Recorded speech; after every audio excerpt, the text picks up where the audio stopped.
Hello, Miss Jacqueline. Hey, it's good to see you. So good to see you. Yeah. How are you doing?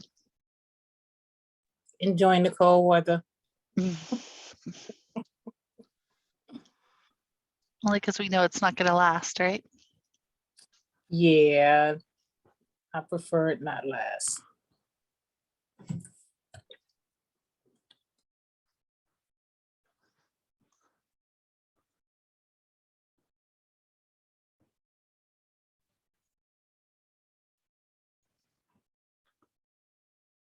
Just letting some other folks in.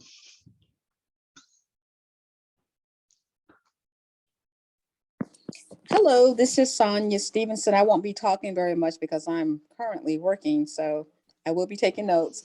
Okay. Thank you for joining us, Sonia. Thank you.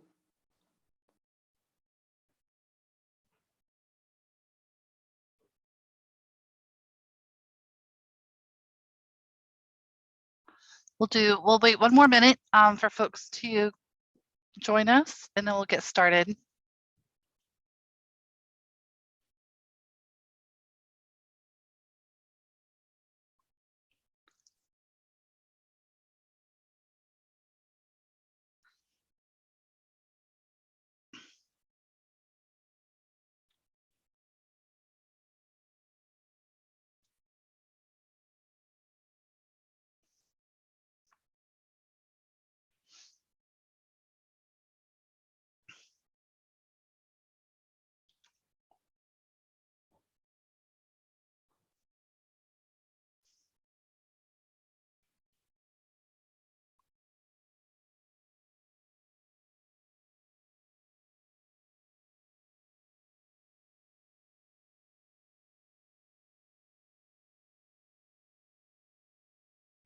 Okay, I have us at 2:02, so we're going to go ahead and get started. We'll probably have some other folks join us in the process, but I just wanted to respect your time and your timeliness, and we'll go ahead and begin.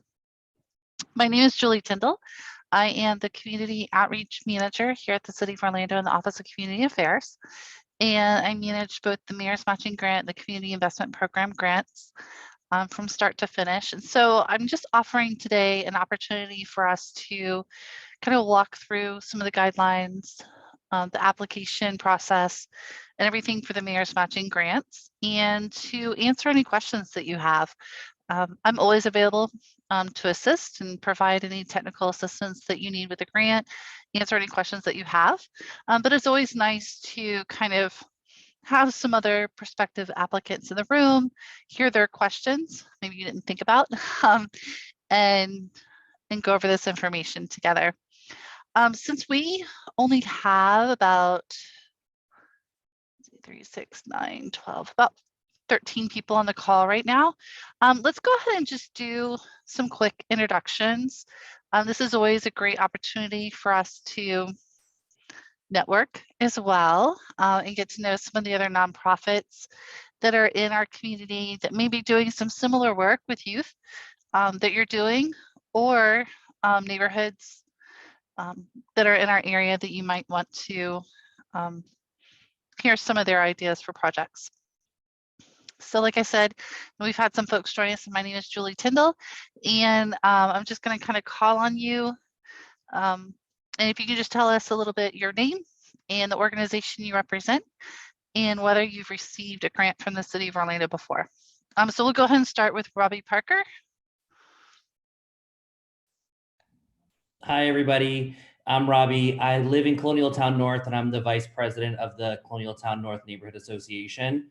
I was the treasurer last year, and just being the treasurer got me really interested in other ways of fundraising for our community, obviously. So when I saw this call, I decided to hop on to get additional ideas, because there has been talk in the community of starting a community pantry. And I don't know how feasible it is or where we would put it, but if it's something that the community wants to go forward with, maybe it's something that we could get a matching grant for.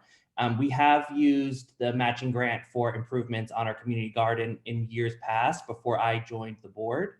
So I know that our community has used it before. but it has been some years and nobody currently on the board is familiar with the process. So I'm here to get familiar. Wonderful. Thank you so much for joining us today. Thank you. Both. Shannon Jackson. Oh, you're on mute. Hi, my name is Shannon Jackson. I am owner of BGE Enterprises, and what we provide for the community is haircuts and beauty supply for hygiene products. We pass out condoms in the downtown area for Orlando, Florida, and we just try to bring awareness to HIV. We also try to keep everybody hygiene, and also we're trying to cut back on and trying to pass out hand sanitizers and everything to the community to stop the spread of COVID. Wonderful. Thank you for joining us today, Shannon. Martha Ingram, you can introduce yourself. Oh, she may not be able to hear us. Can you hear me? Can you hear me? Yes, I can. Thank you. Okay, I'm Martha Ingram, and I'm the Secretary/Treasurer of Richmond Estates, a neighborhood association. And we are trying to get the matching grants so we can do the entry sign to our neighborhood because the sign has been damaged. Thank you so much for joining us today, Martha. It's great to see your face. Thank you. Heather Numa. Hi, good afternoon. I'm Heather Numa, and I am a staff assistant at Commissioner Burns' office, District 6. So I'm here to just pass the along to residents and other HOA members. Thank you so much for joining us. I really appreciate that. Delky Henriquez. Hello, everyone. Hi. I'm actually not Delky Henriquez. I'm using her profile, but my name Okay. is Nelly. I am the administrative assistant for Delky Henriquez. We have a nonprofit organization called House of the Arts International. It's a dance school located in Orlando, Florida. And we basically provide with dance classes, dance lessons, after school programs. And we're actually envisioning to have a summer camp this year. So we're seeking for expansion, and I just want to get more information about the matching grants that the city of Orlando is currently providing to see whether it's something that we could pursue. Okay, wonderful. Thank you for joining us. Jacqueline Walters.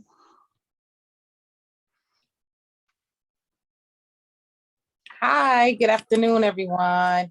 I'm Jacqueline Walters, and I am the owner of Inspired by Grace. And I have an organization where I provide life skills and life coaching to teen moms. Right now, I'm doing life coaching for 30 pregnant teens at the Beta program, as well as creating youth summits for middle schoolers. I've written for the Mayor's Matching Grant with, I think, 2 organizations.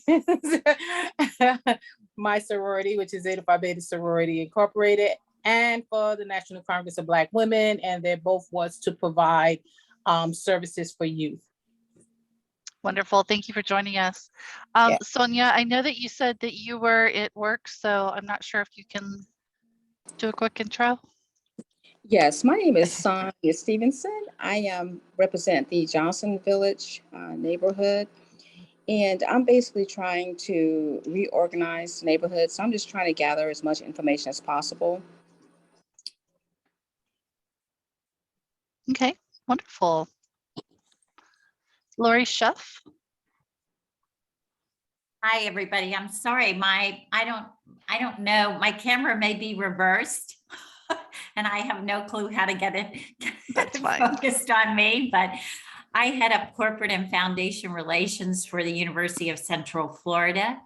And we have received a community grant in the past for most recently for some of the work that a community of folks are doing in the Paramore downtown area.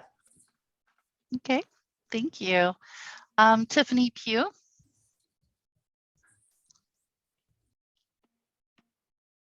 Hi, everyone. My name is Tiffany Pugh. I'm an intern in the Neighborhood Relations Department for the City of Orlando. And I'm here just to really learn about the Matching Grants program so that I can pass it on to different neighborhoods that need it. It makes me excited to see so many city staff on today's call. Thank you. Mildred Prado.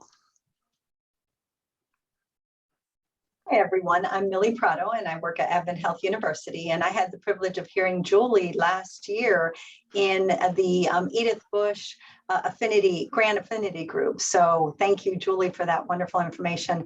I'm actually here with a colleague, Kendra Presley Van Houten. She is the Director of Community Engagement, and she runs a wonderful summer science camp program, and we collaborate with the Boys and Girls Club. So I'm here in a support mode to find out about the matching grant, the mayor's matching grant, and possibly about a submission. Wonderful. And Kendra, do you want to hop on and do a quick intro as well? She wrote a little note that Okay. evidently she's having difficulty with her I see mic. that. So Yes. yeah. Okay. Thank you, Kendra. And then I do have the rest of our team from Neighborhood Relations on the call, and that is Cindy Light, Jamila Felix, and Jennifer Cheapin. Cindy, do you want to introduce your team? Sure. Oh, we were all sitting next to each other. Sorry. I know. I'm Cindy Light, and I'm the Neighborhood Relations Supervisor. And we have Jamila going to wave and say hello. She's one of our outreach coordinators. Jennifer Chapin is also one of our outreach coordinators, and Rebecca Fernandez is also one. So, yeah, we're here to listen. Thanks. Thank you all for joining us today. So what I'm going to do is just take us to the main screen on our city website. So hold on just a moment while I find it.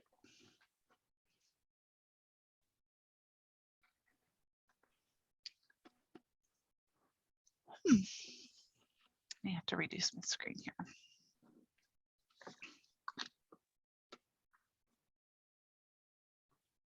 Oh, there we go.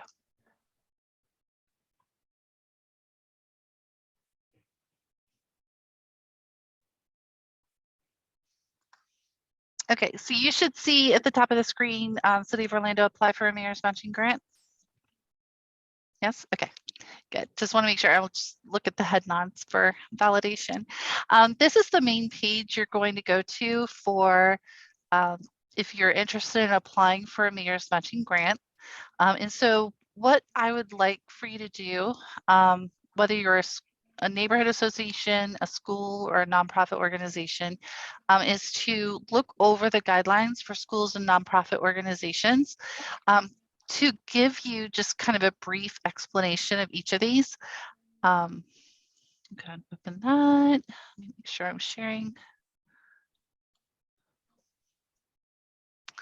the screen. And now are you able to see kind of the downtown skyline? Okay, just want to make sure it picked up that page to share. Just in a nutshell, I'll start with our nonprofits and schools, and then I'll move to neighborhoods. And I don't want it to get too confusing. I know we have kind of a blend between schools and nonprofits and neighborhoods here on the call, but we'll go ahead and start with the schools and nonprofits and then move to neighborhoods next. So for the past probably close to 20 years, we've been providing grants to nonprofit organizations and schools to provide programs that give our youth in the city of Orlando an opportunity to get ahead either academically or to participate in a mentoring program. We fund programs that take place during non-school hours. So you can request funds for activities before school, after school, on the weekends, spring break, summer break, that sort of thing. We don't want to take away from the child's school day or the learning environment for that. But those are primarily the programs that we fund through the Mayor's Matching Grant for schools and nonprofit organizations. We do offer these grants on a biannual basis. So we open the grant cycle year round, and then we close it in the spring and the fall to provide awards to organizations twice a year.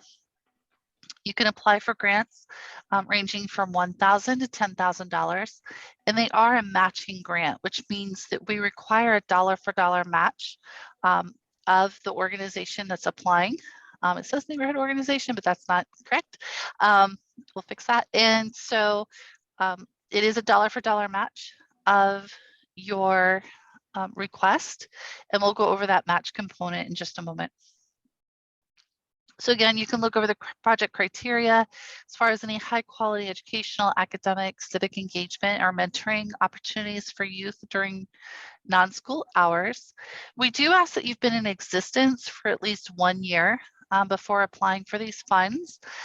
And we do want to make sure that your project takes place within the Orlando city limits. This can be a little confusing sometimes because everybody's like, well, my address says I'm in Orlando, but that may not necessarily mean that you're within the city limits. And so we have a number of tools that you can look at where those boundaries exist and whether your project is taking place within those boundaries. But we do want to make sure your project is serving City of Orlando residents. The funds that come for these grants come from the city's general operating budget, which means that it's supported by the tax base. So we want to make sure that as we award these grants, it's going back to serve our residents. Jacqueline, I see that you have your hand up. Yeah, just clarity on the location. So the location of the actual service of the program, or the location of where your office of your program is? The service of the program. So we want to make sure that's taking place within the Orlando city limits and it's serving city residents. But your project or your organization's address or location does not need to be within the Orlando city limits. Very good question. Thank you. Here we have information about how to manage the grant funds. We do disperse funds in the form of quarterly reimbursements. You can request a cash advance of up to 50% of your grant award at the time of application to cover any startup costs, purchase supplies, etc. We do ask that you demonstrate that you have partnerships and collaborations with other businesses or nonprofit partners. So we do ask for a letter or letters of support from those partnerships. And the grant match, that's always the big question. And this is for both our nonprofits, schools, and neighborhood organizations. Your total match must either meet or exceed the amount that you're requesting from the City of Orlando. And basically that's, you're coming to the table with your match and we're coming to the table with the grant funds. It can be a combination of cash, volunteer labor, and our in-kind goods and services. And the only thing that we can't use as match is any in-kind or cash donations that you receive from the City of Orlando. So you just can't match Orlando dollars with Orlando dollars, if that makes sense. If you have any questions or you're running into any issues with that, feel free to let me know. So when we look at the grant match table, you'll see that the 3 components are volunteer labor, cash, and in-kind goods and services. Volunteer labor is valued at $27.20 an hour. That's the national rate according to independentsector.org. You have to match with at least 25% of volunteer labor for this grant, and you can match up to 50% of your request using volunteer labor. It's not required that your community partners participate as volunteers, but it definitely helps to strengthen your project. Your cash component is cash contributions or donations that you receive in your organization, and that can be unlimited. That can help cover any additional project costs that you have above the amount of the award that you're receiving from the City of Orlando. In-kind goods and services. These are items that have value, but you're not paying for them through the grant. So they are things that are donated to you. So that could be supplies, equipment, space, professional services, etc. We want to make sure that it's coming from legitimate service providers, not just joking down the street and provided some landscaping for us, but he doesn't necessarily have a company. We can't use that as like an in-kind goods and services. That would be more of a volunteer, but it just helps you delineate those services and that match. And this is also helpful if you're approaching businesses for partnership. You can talk to them about how donating a portion of their supplies or materials can help you reach your match amount. So again, that can be unlimited. Often we have some organizations that'll match with volunteer labor and cash, some that'll match with volunteer labor and in-kind goods and services. So they're not even putting in $1 to to receive their grant award, but they're certainly providing an equal value in what we call sweat equity through the volunteer labor or donated goods and services. I'm trying to think what else. You can match dollar for dollar. We have a lot of people exceed the amount of the match, and it's always helpful, I think. And I always like when I can show Mayor Dyer that we get a $2 to $3 return on each dollar that we invest in these projects. So even if you exceed the match, that's okay. I don't think we have anyone on the call from Orange County Public Schools, but if you do, here are some instructions for you. I'm going to make sure that we're collaborating with your grant services office. And then we include some project guidelines. Again, we're looking for some innovative and promising ideas. We want to reach a significant number of youth and show that you have a broad-based community support for what you're doing. So like I said before, educational projects, academic, athletic, civic engagement, mentoring activities are all areas that we're looking to invest in. Again, I have over here on the right-hand side a list of non-eligible projects or expenses. So we will not fund for the purchase of computers or office equipment, capital improvement or renovations and so forth. So just make sure that you review that list because those are items, if they are on your budget, we would not fund. And then again, we ask that you measure your impact and your performance. So we will be asking that you collect this information from the individuals that you're working with, including the number of program youth you're serving, the number of contact hours you expect to have with your youth participants, and the number of program youth who are successful in achieving your specific program's goals. The selection criteria is based on the rubric that we give our reviewers when they are looking at the grant applications and deciding whether to recommend them for funding or not. So this is kind of like your cheat sheet, but we give this to them. Our grant reviewers are made up of past grant recipients, practitioners, academia, individuals who are familiar with youth programming and have a good idea of what the needs are in our community. They review your application to determine whether it's feasible, whether they feel like it's a good match and designed well to make an impact. So we're looking to make sure your project or program supports the mayor's matching grant philosophy and mission, that you demonstrate that you have community partnerships in place. I was just talking to someone the other day about how so many nonprofits work in a silo, and that's very difficult to do if you're a community-based organization.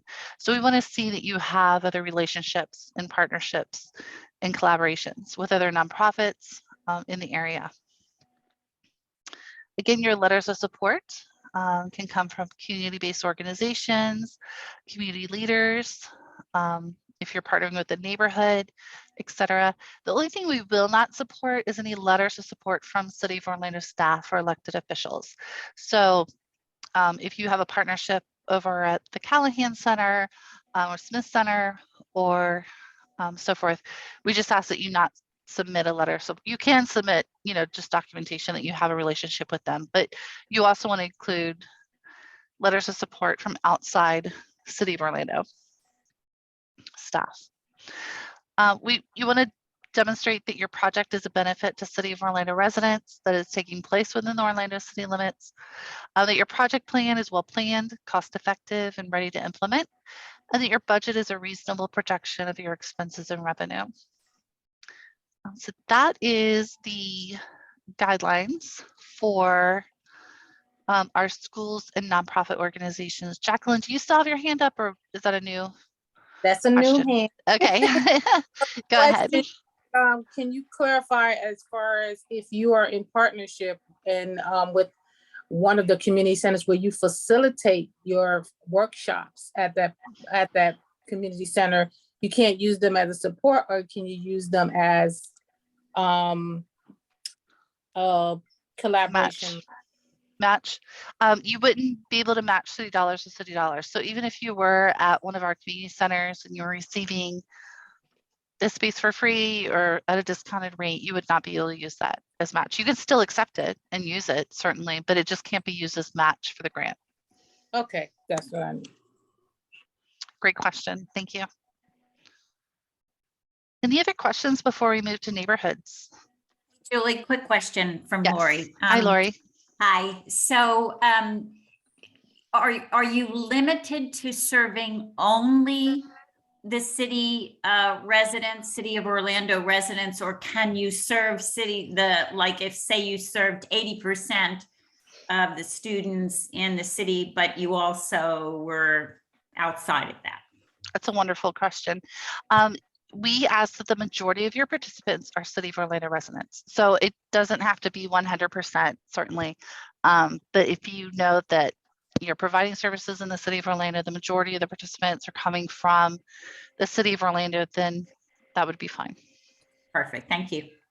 So what I'm going to do right quick is I'm going to do a share screen of our Orlando locator. This link is provided in the guidelines, but this just kind of helps you understand where the City of Orlando is. So if you're looking at this map, the City of Orlando is in the white areas. And so what I like about this map is it gives you the opportunity to really scale in and see exactly where those lines are. And so when you're looking at locations for your projects to take place and so forth, you really want to, again, pay attention to where those boundaries are here in Central Florida. So you see that we go out to Hiawassee, Mercy Drive, into the Lake Orlando, Rosemont area. East is almost to Cimarron Boulevard, north of the 408, and then down Cimarron.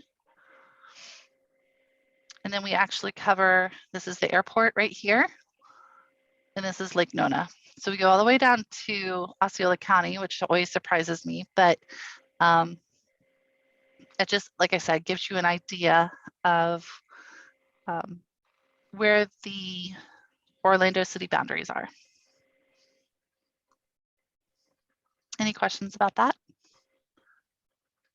Okay, I'm gonna put, I'm gonna Julie, I also have a put question, the but link in our chat. Yes. I don't have, it's not a question about the location. Can you confirm that you only accept one submission per institution? Is that correct? We do. Okay. If you're at UCF, and so, no? Advent Health University. Advent Health University. Yes, we would ask for one application per organization.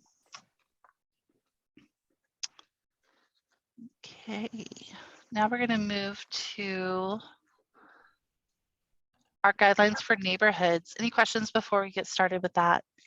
Yes, if I could ask a question. Sure. Can you request, if your organization has received funds in the past, like is there a time limit on how long you have to wait till you can request again? No. Okay. There isn't. Great question.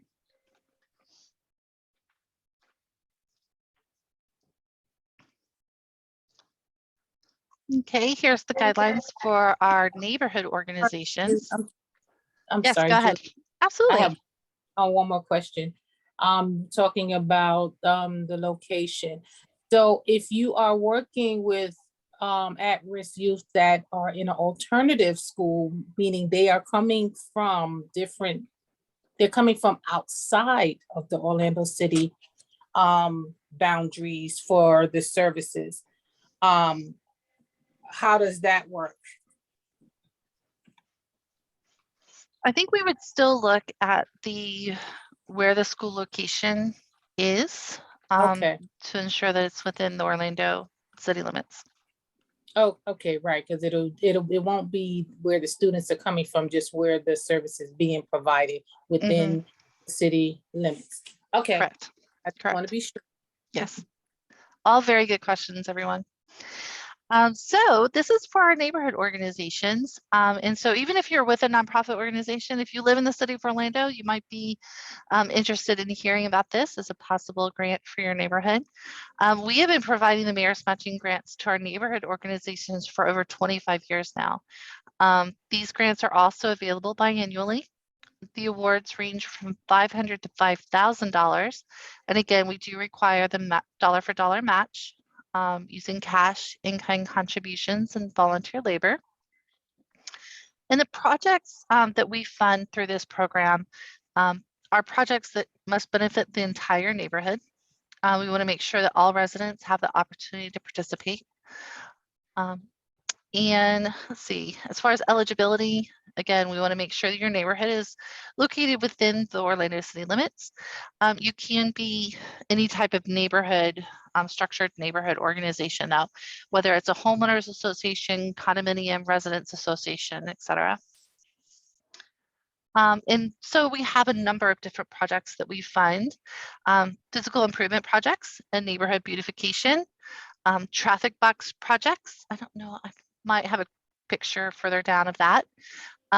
Neighborhood crime prevention and safety. So we see some of our Lake Orlando residents here for a national night out. Sustainability projects. If you've had Chris Castro or anyone from our Office of Sustainability and Resiliency come and talk to your neighborhood organization, you can implement any of those ideas that they share.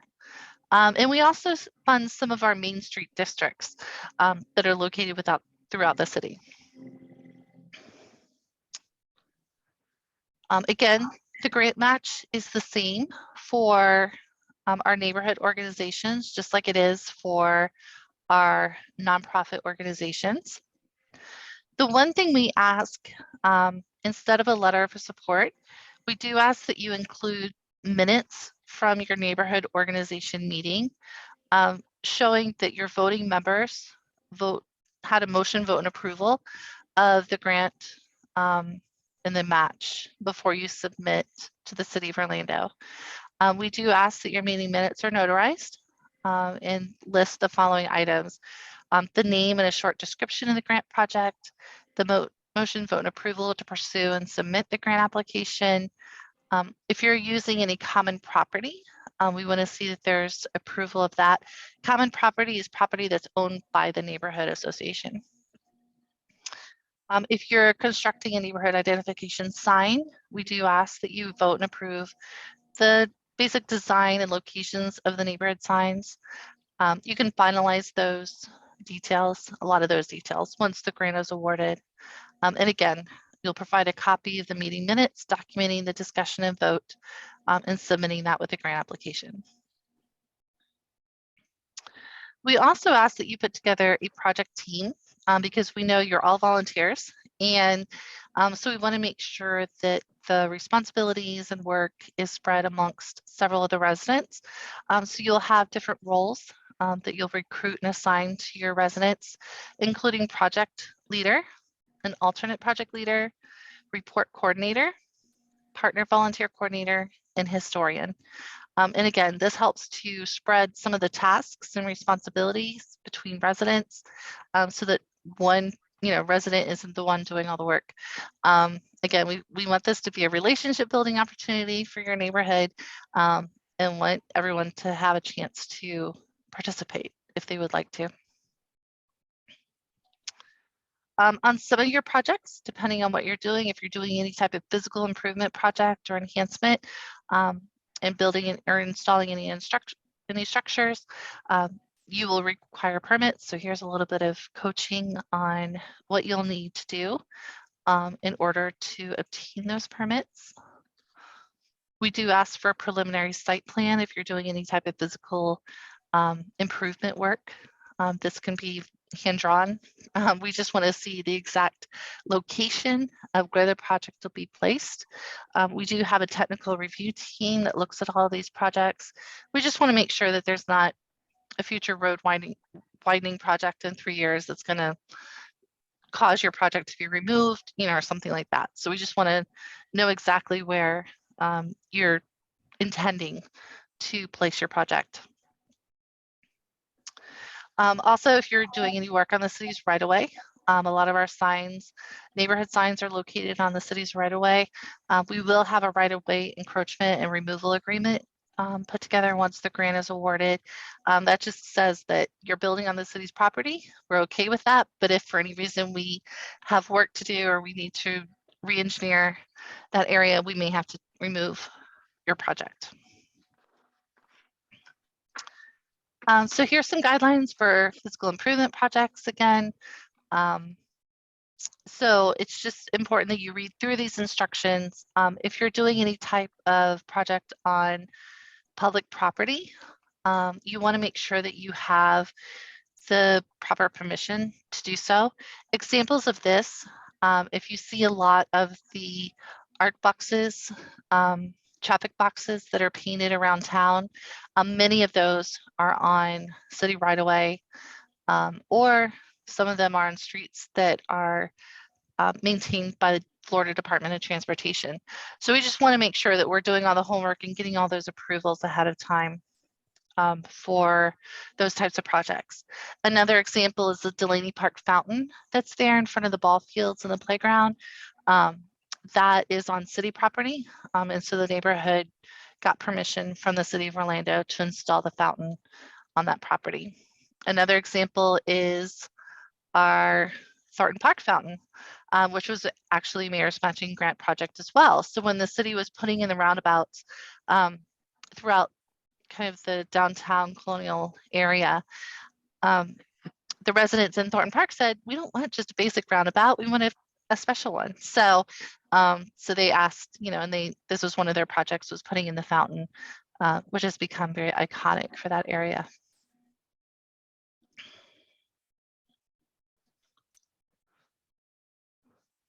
Maintenance of the projects. We do ask that you maintain your project. A lot of folks sometimes will call us and say, my sign needs painted. And we say, but that's your sign. We just gave you the money to do it. And so we will ask that you provide kind of a maintenance schedule and plan for how you will keep your project looking great through its life cycle. As far as estimating costs, we do ask that you provide estimates from at least 3 established vendors for any expenses that exceed $250 per unit cost. So if you are buying one item that costs more than $250, we ask that you get at least 3 estimates. I think you would probably do that even if you were using your own money. So if you're requesting money from the city of Orlando, we just ask that you do that little bit of homework on that, because we just want to make sure your budget is as realistic as possible. If you're just guessing at costs, it's very easy to either underestimate or overestimate what your expenses are. So we just want to make sure your budget that you submit is as realistic as possible as far as the funds that you need to successfully complete your project. If you are doing a neighborhood sign, here on page 8, we have some sign guidelines. Again, this is city code, so we do want to make sure that this is followed as it's printed, where we ask that at least 2 weeks prior to the meeting that you're approving the location of the sign and the design of the sign, that you provide a notice to all of your households within the affected neighborhood. And those attending that meeting have to approve the proposed design and locations by at least 51%. Like Underhill sign. Our traffic boxes are very popular with our neighborhood organizations, and this allows a lot of our associations to brand themselves with a theme, encourage a sense of neighborhood pride, brighten their landscape. So we ask that you basically follow these steps. And we ask that you provide artwork renderings for the art box. We do ask that you have general liability insurance for the artwork on the box. And you would be responsible for installing and completing the Visual Artists' Rights Act waiver. We will walk you through all of this. I don't want you to be scared listening to all these rules. We make this very easy for you. And it's been successful with a number of our neighborhood organizations. And so that you can use the grant to help cover the cost of material supplies and even an artist stipend if you want to do so. Cindy, do you have anything that you would like to add to the art box? guidelines? I don't think we've got anything.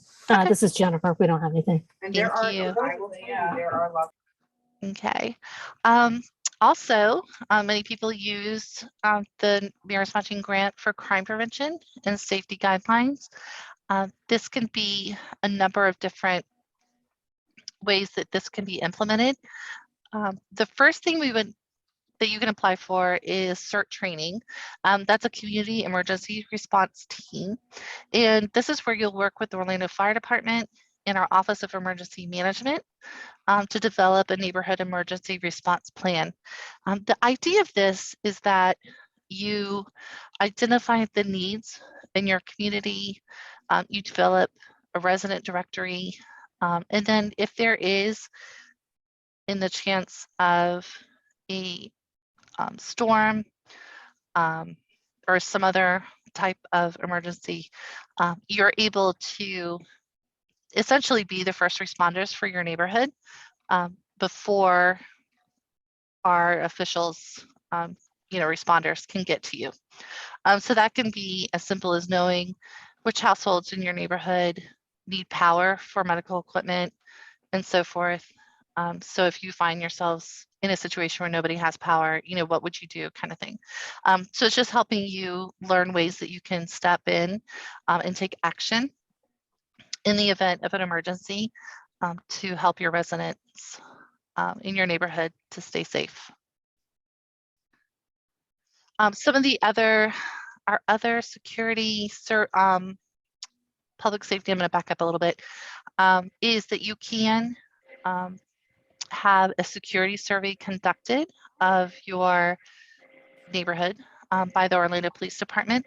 All you need to do is contact your commissioner's OPD liaison, and they will be able to do that survey for you.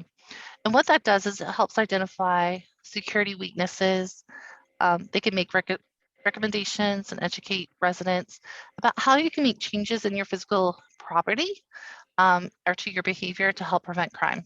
And so we've seen a lot of our neighborhoods use this to install additional lighting in common property areas, certain fencing or landscaping, removal or addition of certain landscaping to prevent crime.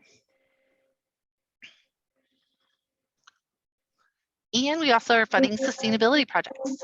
So examples of this can be creating neighborhood gardens, food forests, pollination pathways, restoring local ecosystems if you have a lake or pond in your neighborhood, reducing waste production and source reduction, increasing recycling and composting, water and energy efficiency and conservation, water quality, rain sensors, and so forth.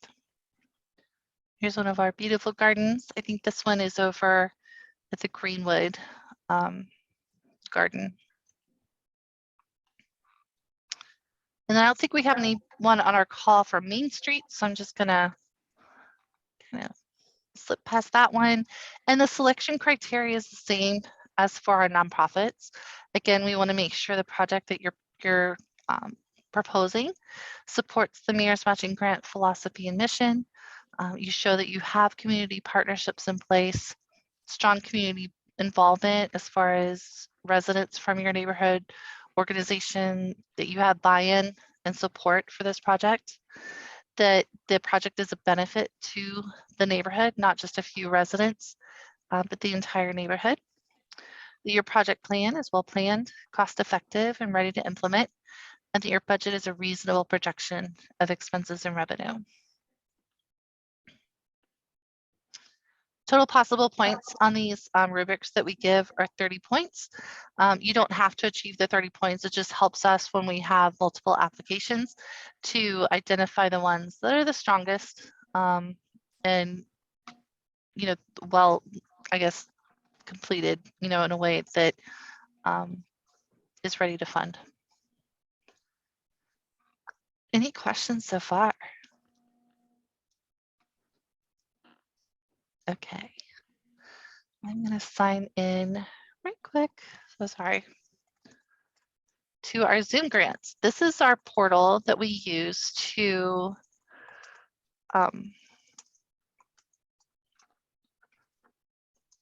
Sign in here. Sorry. This is the portal that we use to collect your application and route it for review. Kendra, were you able to reconnect?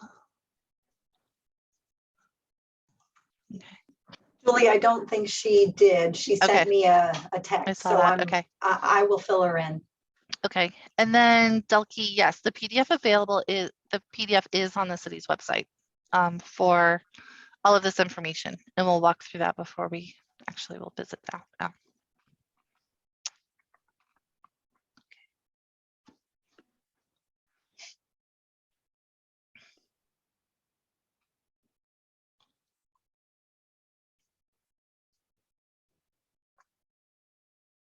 Okay, so here we are with the step 1 is review your grant guidelines. Again, here are the guidelines for schools and nonprofit organizations. This is the PDF. And for our neighborhood organizations, you have a PDF as well. For the art boxes, again, there's some additional guidelines if you would like to download those so that you can complete that project. Tiffany, did you have a question? Yes, I did. So when asking for grants, so if you have money dedicated to a project and the project is already done, and if damage has been done to a project that the matching grants program has done, could a neighborhood do another project to replace or fix that issue that was going on? Mm-hmm. Are you able to give me an example? Say, okay, so if a neighborhood created a neighborhood sign for their community, and I guess due to a maybe tornado or a hurricane, there was some damages done to what it was done, could you do another grant application to repair that? Yes, absolutely. Okay. We have a clause in the grants. We usually don't fund a project 8 years, within 8 years of funding it, but we have a clause that says act of God. And so we've actually had 2 of our neighborhood signs be destroyed by vehicles in the past 2 weeks.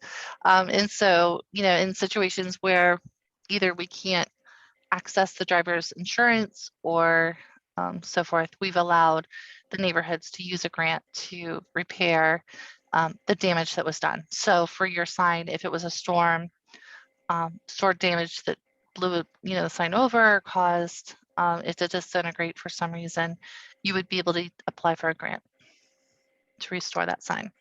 Thank you. My pleasure.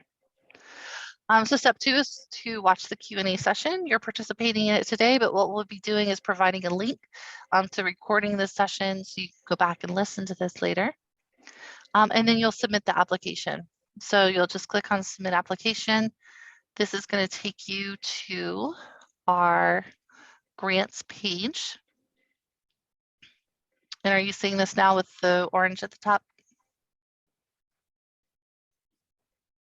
Yeah. No. Okay. So you'll see here the Mayor's Matching Grant is open, so you can apply.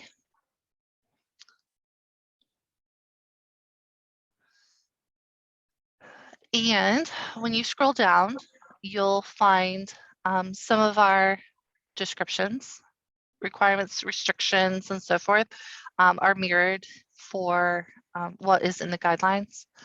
But you'll click here, you'll complete your summary, which is your application project title, the amount that you're requesting from the City of Orlando and the total project cost, your applicant organization information, as well as your CEO and executive director or board chair's name. Application questions are in the next tab over, and you'll indicate the type of project you're applying for. When you click on these different, depending on which one you click, it will populate the correct questions for you. So for instance, if we click on the neighborhood crime prevention, you'll see that question 3 went away and question 6 through 20 disappeared as well. So these questions are just for our neighborhood organizations. Okay, so again, you'll click on the description, type of grant that you're applying for or best meets the type of grant you're applying for, and then you'll answer those questions. And so most of them are pretty basic. If you're familiar with your project, you should be able to answer them. If you have any questions about how to answer a question, feel free to reach out. I'll be happy to interpret it for you or provide some guidance on how you can answer that question. Your proposed budget worksheet is the next tab over, and this is where you'll list your revenue. So your grant would be a revenue as well. So you'll enter the amount you're requesting, as well as any other sources of revenue that you'll be using for the grant project. Your expenses, again, is where you create your line item budget, demonstrating what your costs are for the grant. So you'll provide a line item description and the amount of that line item. We do give you a space here at the bottom to provide a narrative, basically, budget narrative of your expenses. So for instance, if you're telling us that you want to buy supplies and it's $4,000, kind of go down here and give us a breakdown of what that is, just so we have a better idea of what it is that you'll be purchasing under the category of supplies. Okay. I see some hands, I think. Alicia? Hi, my question was back on the, I think it's crime and prevention, is when you said something about lighting in the neighborhood. Yes. Okay, what exactly did you mean by lighting in the neighborhood? Are you talking about like our porch lights? Or are you talking about street lights? What do you mean? For most of our neighborhoods, that would include lighting in common property areas. So that would be areas that are owned by the neighborhood association. Using grant dollars, you can't provide or implement any projects on private property. So it would not apply to front porch lights and that sort of thing. If you were a condominium association or, that sort of residential where the condominium association is the one that replaces the lighting or does that type of work, then that would be eligible. Does that make sense? Yes, thank you. Because outside those condominium, your condominium is owned by the condominium association. So in those situations, the condominiums have a little bit more options as far as how they can implement sustainability. For some of our neighborhood associations, we see a lot of retrofitting for lighting. If you have lighting in front of your neighborhood entryway and that sort of thing. Your street lights are maintained by OUC, so we would not give a grant to do street lighting unless you're within like a condominium association or a something that's gated, where the streets are owned by the neighborhood association. Does that answer your question? Okay. Yeah, it did. Thank you. Yeah.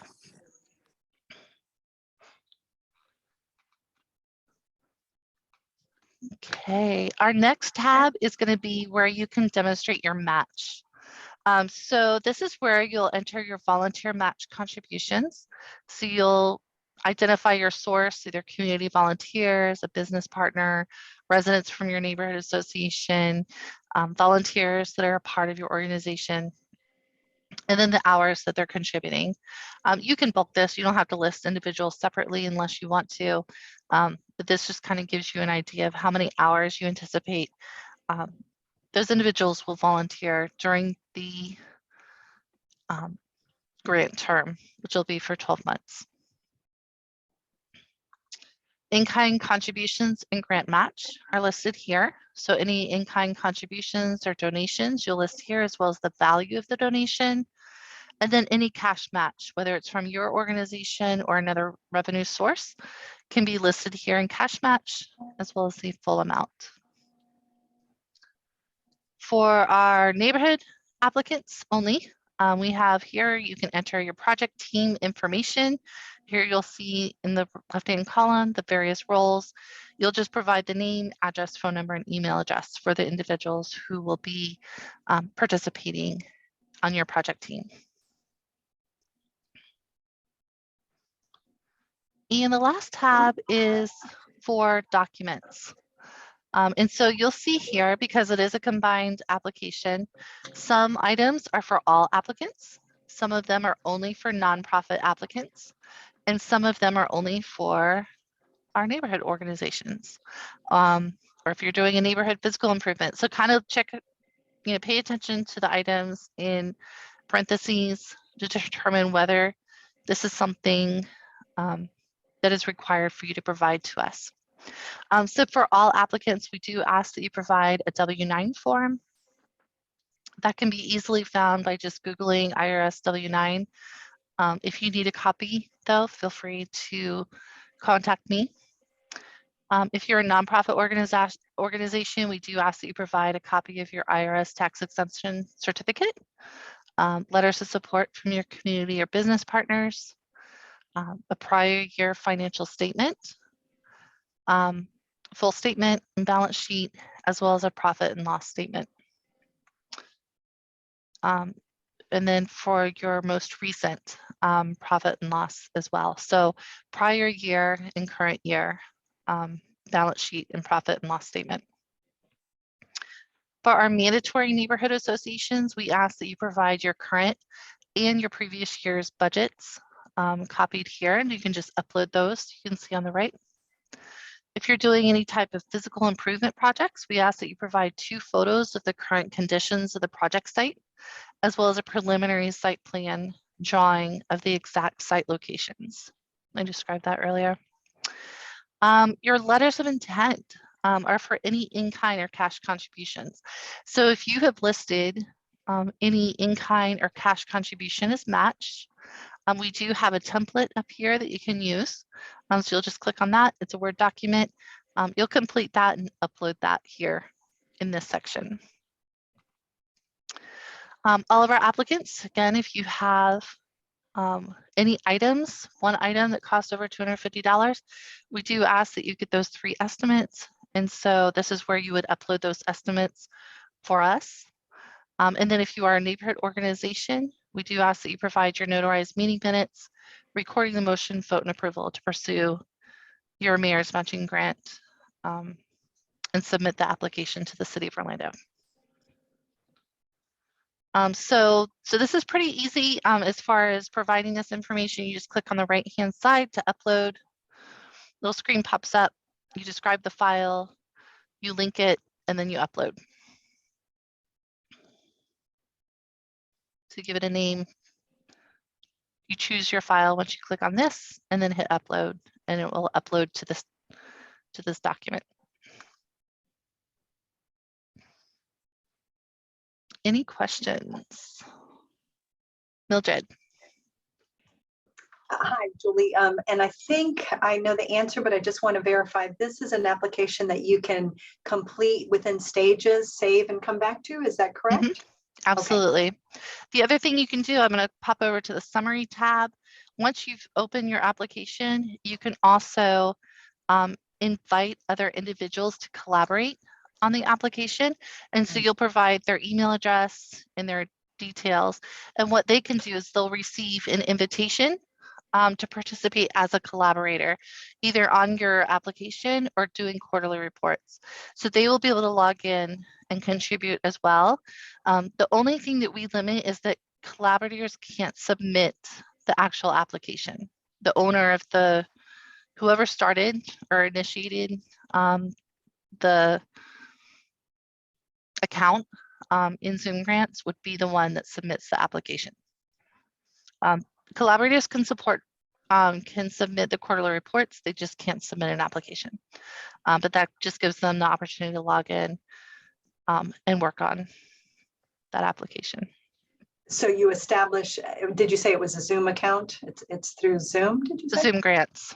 I know it's very confusing. Perfect. Yes. Yes. Zoom Grants. Okay, perfect. Thank you.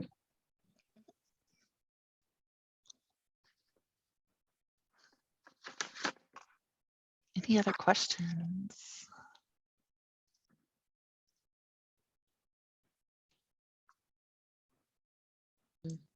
Hi, I had another question about, yes.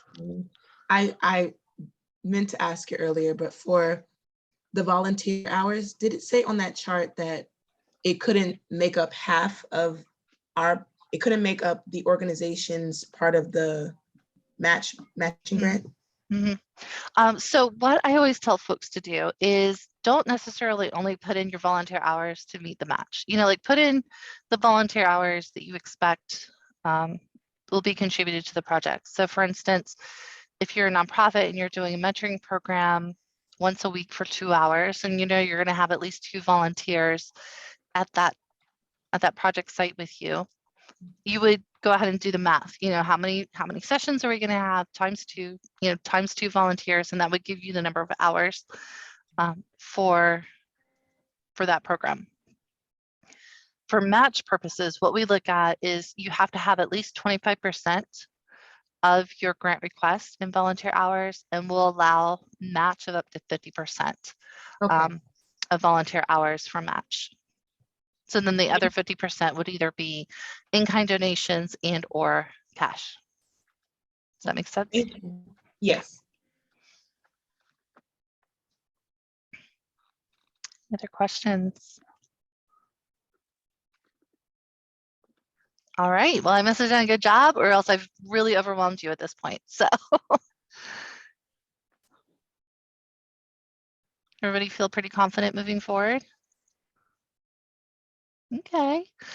Well, my information is kind of spread all over this website and Zoom grants and all of that. So if you have any questions, always feel free to email me, call me, and I'll be happy to schedule some time to walk you through the process.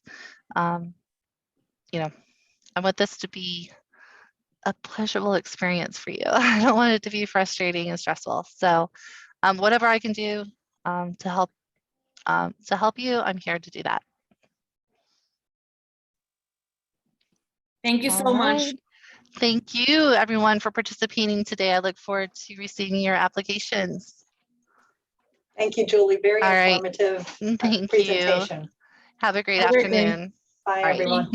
Bye-bye. Bye. Bye-bye.